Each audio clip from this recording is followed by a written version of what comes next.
তিলখিনি দিয়াৰ লগে লগে গোটেই ৰুমটো ইমান ধুনীয়া গোন্ধাইছে নহয়।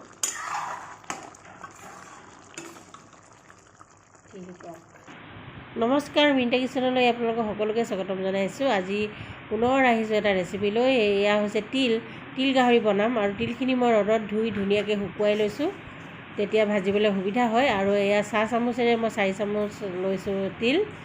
আৰু তিলখিনি বেছি ভাজিব নালাগে। তিলখিনি যেতিয়া পূৰা ফুটুকৈ এটা শব্দ হয় কিটিকিটিকৈ আৰু এটা ধুনীয়া সুগন্ধ আহে, তেতিয়া আপোনালোকে তিলখিনি ভজা হৈ যায়। তিলখিনি যদি বেছি ভাজে বা তিলখিনি যদি বেছি পৰিমাণো হয়, তেতিয়া কিন্তু মাংসটো তিতা লাগিব, সেইটো আপোনালোকে মন কৰিব। আগতে মোৰ বহুতকেইটা ৰেচিপি দিয়া আছে তিল গাহৰি, আৰু এটা ৰেচিপিটো বহুত মোক ৰাইজে সঁহাৰি দিছে, তাৰ বাবে বহুত বহুত ধন্যবাদ সকলো ভিউৱাৰ্ছলৈ।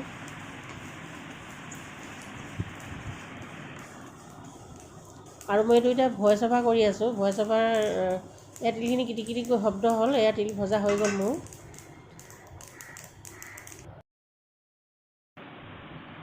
সেয়াহে একেখন কেৰাহীতে মই লৈছোঁ আৰু ইয়াতে মিঠাতেল দিছোঁ। মিঠাতেল অলপ দিছোঁ, আৰু মিঠাতেল নিদিয়াকৈও আপোনালোকে বনাব পাৰে যদিহে মাংসখিনি তেলাল হয়।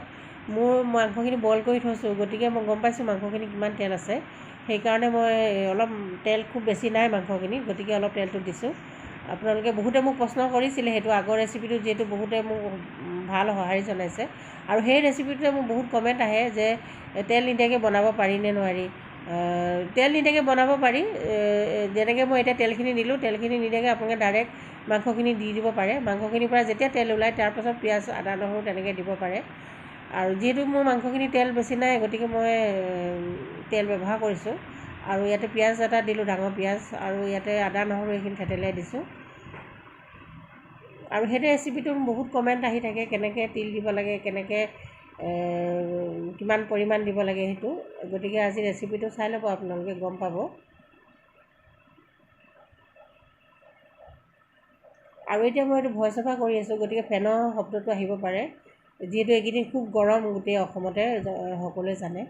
আৰু এয়া বইল কৰা মাংসখিনি মই দি দিলোঁ। ইয়াতে 3 পোৱামান হ'ব, আৰু খুব 3 পোৱাতকৈ কম হ'ব পাৰে, কাৰণ 1 কেজিয়ে মাংস আনিছিলোঁ। কিন্তু কালি মই অলপ বনালোঁ আৰু এইখিনি মই থৈ দিছিলোঁ দিনত বনাবৰ কাৰণে।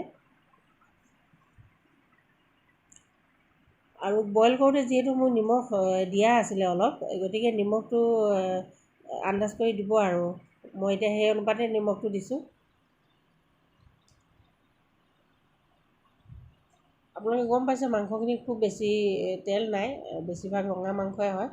আৰু মোক সেইটো ৰেচিপিত বহুতে সুধিছিলে যে বইল কৰি কিয় লোৱা নাছিলে। বইল নকৰিলেও কথা নাই, যদি মাংসখিনি ভাল হয় বইল নকৰিলেও ধুনীয়াকৈ বনাব পাৰি। আৰু ইয়াতে মই এতিয়া হালধি দিলোঁ, আৰু সেইটো কাৰণে মই আজি আপোনালোকক বইল কৰিও বনাই দেখালোঁ। এইখিনি মই বইল কৰি লোৱা মাংস।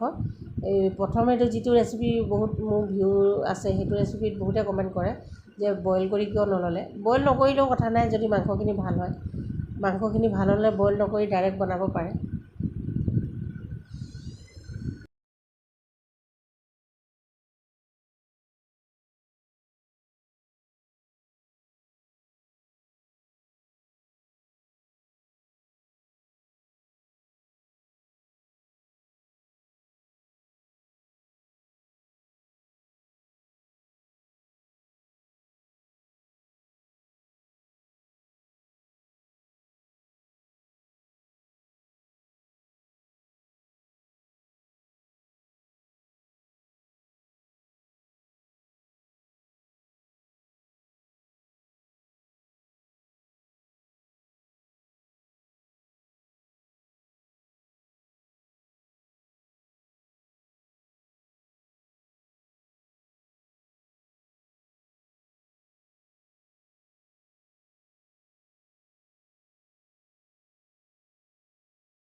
দেখিছে সেইখিনি ভাজি লোৱা তিলখিনি খুব বেছি মিহিকৈ খুন্দিব নালাগে, মানে দখা হৈ থাকিলেও ভাল লাগে।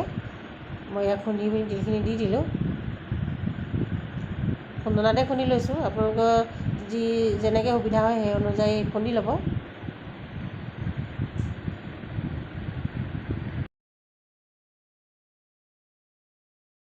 ৱাও, তিলখিনি দিয়াৰ লগে লগে গোটেই ৰুমটো ইমান ধুনীয়া গোন্ধাইছে নহয়।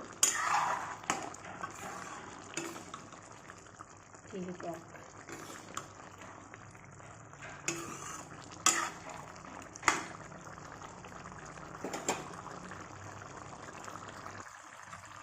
এয়া হৈ গ'ল মোৰ তিল দিয়া গাহৰি। যিসকলে তিল দি গাহৰি খাই ভাল পায় তেওঁলোকৰ কাৰণে একদম স্পেচিয়েল ৰেচিপি, খুব টেষ্টি হয় এই ধৰণে খাবলৈ। আৰু তিল আমাৰ স্বাস্থ্যৰ কাৰণে খুব ভাল হয় নে নহয়? গতিকে এনেকৈ বনাই খাই চাব যিসকলে তিল মানে গাহৰি খাই ভাল পায়। তেতিয়াহ'লে আজিলৈ আহোঁ, বাই বাই।